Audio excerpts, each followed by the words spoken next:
राधे राधे। जय श्री कृष्ण। सभी को पाप मोचनी एकादशी की हार्दिक शुभकामनाएं। धर्मराज युधिष्ठिर बोले, हे जनार्दन, हे कृष्ण, चैत्र मास के कृष्ण पक्ष की एकादशी का क्या नाम है तथा उसकी विधि क्या है? कृपा करके आप मुझे बताइए और उसकी कथा भी सुनाइए। श्री भगवान बोले, हे राजन, चैत्र मास के कृष्ण पक्ष की एकादशी का नाम पाप मोचनी एकादशी है। इसके व्रत के प्रभाव से मनुष्य के सभी पापों का नाश होता है। हे युधिष्ठिर, यह सब व्रतों में उत्तम व्रत है। इस पाप मोचनी एकादशी के महत्व के सुनने व पढ़ने से समस्त पापों का नाश हो जाता है। चलो हम तुम्हें इसके महत्व और इस कथा के बारे में सुनाते हैं। पूर्ण रूप से आप बड़े ध्यान से सुनिए इसको। भगवान कृष्ण राजा युधिष्ठिर को कथा सुनाने लगे। कथा में आगे बढ़ने से पहले सभी कृष्ण भक्तों से मेरा अनुरोध है, यदि आप हमारे चैनल पर नए हैं तो प्लीज़ इस चैनल को सब्सक्राइब करें और वीडियो अच्छा लगे तो लाइक और शेयर अवश्य करें।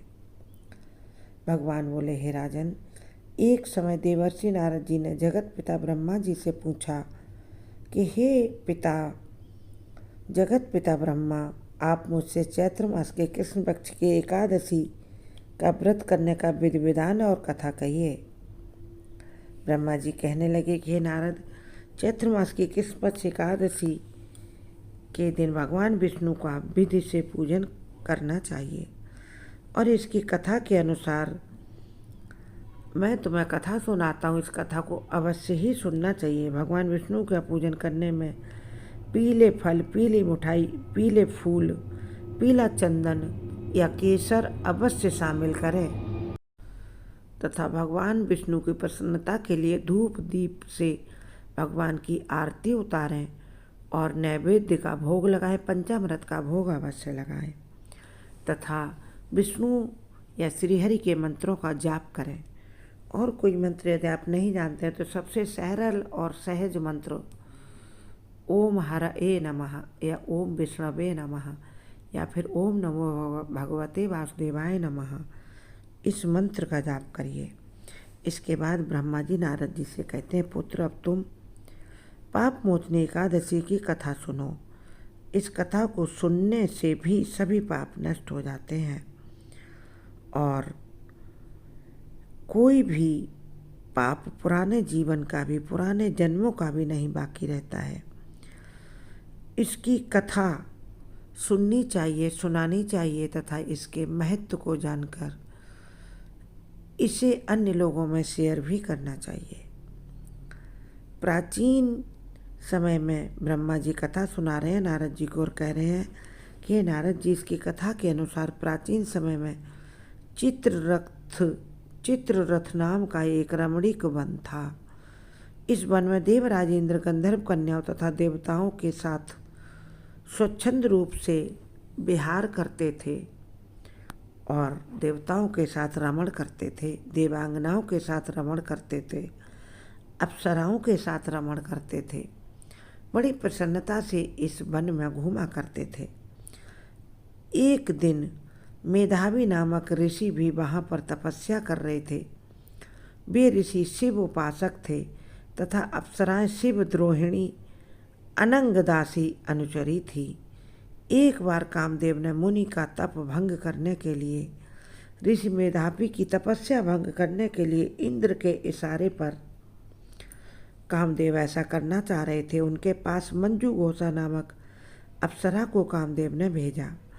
युवावस्था वाले मुनि अप्सरा के हाव भाव, नृत्य, गीत तथा उसके शारीरिक कटाक्षों पर काम मोहित हो गए और उस अप्सरा के साथ उस पर काम मोहित होने के बाद रथ क्रीड़ा करते हुए 57 वर्ष उन्हें बीत गए और उन्हें समय का पता ही नहीं चला, क्योंकि ये काम मनुष्य का इतना बड़ा शत्रु है कि इसमें व्यक्ति कितने अपना समय और ऊर्जा नष्ट कर देता है, पता ही नहीं चलता। ऋषि को तो कुछ पता ही नहीं चला। ऋषि निरंतर उस अप्सरा के साथ रथ क्रीड़ा में मगन रहते थे, लेकिन एक दिन मंजू घोषा ने देवलोक जाने की ऋषि मेधावी से आज्ञा मांगी, क्योंकि उसको 57 वर्षों के लिए ही कामदेव के द्वारा इंद्र की आज्ञा के अनुसार भेजा गया था। जब देवलोक जाने की मंजू घोषा अप्सरा ने ऋषि मेधावी से आज्ञा मांगी, उसके द्वारा आज्ञा मांगने पर मुनि को होश आया। यह एहसास हुआ कि अरे, मैं तो तपस्या कर रहा था और इस अप्सरा के कारण मेरा तप भंग हो गया और मैं इसके साथ इतने दिन रमण कर और मुझे समय का पता ही नहीं चला। अरे, मैं तो अपने तप के मार्ग से पतित हो गया। उन्हें आत्मज्ञान हुआ कि मुझे रसातल में पहुंचाने का एकमात्र कारण अप्सरा मंजू घोषा ही है। इसलिए जैसे ही उन्हें आत्मज्ञान हुआ, क्रोधित होकर ऋषि मेधावी ने मंजू घोषा को श्राप दे दिया कि हे अप्सरे, तूने मेरी तपस्या को नष्ट किया है, तू जाकर पिशाचिनी हो जा। श्राप सुनकर मंजू घोषा ने कांपते हुए ऋषि से मुक्ति का उपाय पूछा और कहा, हे ऋषिवर, इसमें मेरा कोई अपराध नहीं है। इंद्रदेव की आज्ञा के अनुसार कामदेव ने मुझे आपके पास भेजा था। मुझे तो आज्ञा पालन करनी ही होती है। आप मुझे इस श्राप से मुक्ति होने का उपाय बता दीजिए ऋषिवर। तब मुनि श्री मेधावी ने पाप मोचनी एकादशी का व्रत रखने के लिए उस अप्सरा से कहा और कहा कि जब तुम इस एकादशी का व्रत करोगी तो यही तुम्हारी मुक्ति का उपाय है। और अप्सरा को उस पाप योनि पिशाचिनी योनि से मुक्ति का उपाय बताकर मेधावी ऋषि अपने पिता च्यवन ऋषि के आश्रम में चले गए।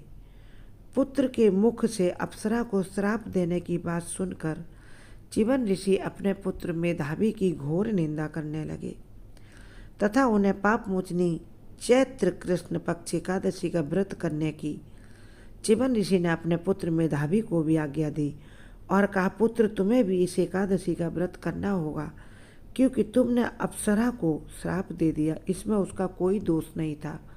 वह तो इंद्रदेव की और कामदेव की आज्ञा पालन कर रही थी। अब अपने पिता की आज्ञा के अनुसार ऋषि मेधावी ने भी पाप मोचनी एकादशी का व्रत किया। व्रत के प्रभाव से मंजू घोषा अप्सरा पिशाचिनी देह से मुक्त होकर अप्सरा देह को उसने प्राप्त किया और ऋषि को धन्यवाद देकर प्रसन्नता के साथ वह देवलोक को चली गई। और ऋषि मेधावी भी पाप मोचनी एकादशी का व्रत करने के बाद निर्मल मन हो गए और तपस्या करने के लिए अपने पिता से आज्ञा लेकर फिर से वन को प्रस्थान कर गए। पितामह ब्रह्मा कहते हैं, हे पुत्र नारद, जो कोई मनुष्य विधि पूर्वक इस चैत्र कृष्ण पक्ष की पाप मोचनी एकादशी का व्रत करेगा, भगवान श्री हरि का पूजन करेगा, साथ में माता लक्ष्मी को भी भोग प्रसाद और गुलाब का पुष्प चढ़ाएगा, उसके सारे पापों की मुक्ति होना निश्चित है। साथ ही लक्ष्मी की कृपा से उसके घर में धन, वैभव, यश, सम्मान, संतान सुख की कभी कमी नहीं रहेगी। और जो भी इस व्रत के महात्म को पढ़ता, सुनता अथवा कथा सुनता है या सुनाता है, उसके भी सारे कष्टों से उसे मुक्ति मिल जाती है। पाप मोचनी एकादशी का व्रत बहुत ही अद्भुत है। आप लोग हमारे चैनल के अन्य वीडियो देखें, शॉर्ट्स देखें, चैनल सब्सक्राइब करें। जय माता।